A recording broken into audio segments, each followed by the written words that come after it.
નમસ્કાર, શો ટાઈમમાં આપનું સ્વાગત છે। ભાવનગરની સરિતા સોસાયટીમાં રહેતા મૂળ ભાંભણ ગામના શખ્સની પોલીસે ચોરી કરેલી કાર સાથે ધરપકડ કરી છે।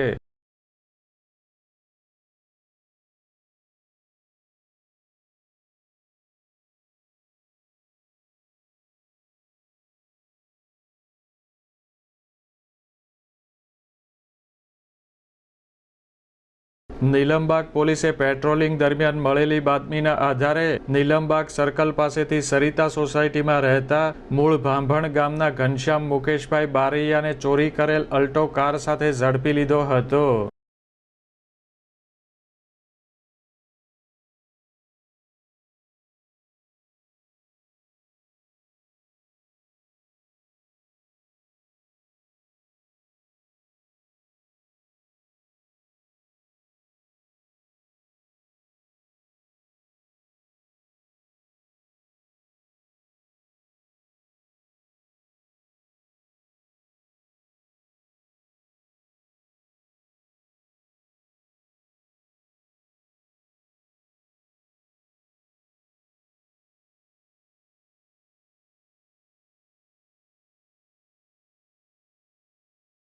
પોલીસ પૂછપરછમાં 2 મહિના પહેલા જીવનદીપ હોસ્પિટલ પાસેથી કાર ચોરી કરી હોવાનું ઝડપાયેલા શખ્સે જણાવ્યું હતું।